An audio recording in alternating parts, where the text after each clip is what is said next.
તો આ તરફ ડીસા અગ્નિકાંડને લઈને કેબિનેટ બેઠકની અંદર ચર્ચા થઈ હતી અને સાથે ઋષિકેશ પટેલે જણાવ્યું કે જરૂર પડશે તો રાજ્ય કક્ષાએ કમિટીની રચના કરવામાં આવશે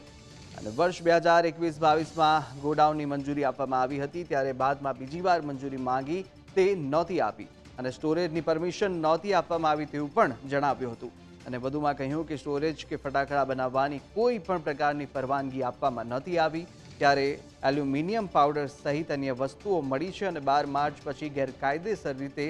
જથ્થો એકત્રિત કરવામાં આવ્યો હોવાનો પણ ઉલ્લેખ કર્યો હતો.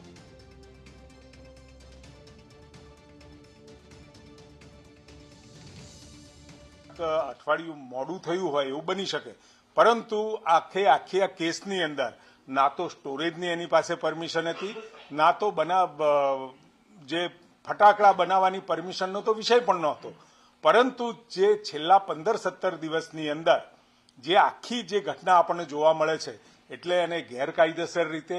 બિલકુલ તંત્રની જાણ બહાર ત્યાં માલ પણ ત્યાં ઉતાર્યો, એલ્યુમિનિયમ પાવડર છે, યલો ડેક્સ્ટ્રીન છે વગેરે જે વસ્તુઓ ત્યાં મૂકી. એક પ્રાથમિક તારણ આપણે એવું ચોક્કસ કહી શકીએ કે આ કેવળ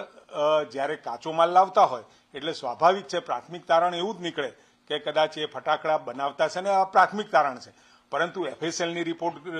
એફએસએલની ટીમ ગઈ છે અને સમગ્ર રિપોર્ટ આવ્યા પછી આપણે નક્કી કરી શકીએ કે આ એકચ્યુઅલી બનાવ કઈ રીતનો હતો. રાજ્ય સરકાર તરફથી પણ એફએસએલના સ્પેશિયાલિસ્ટો જે એફએસએલના નિષ્ણાતો કહેવાય એ લોકોને પણ મોકલવામાં આવ્યા છે અને એ પ્રાથમિક તારણ એફઆઈઆરની સાથે ને એફઆઈઆરમાં પણ ખૂબ સંગીન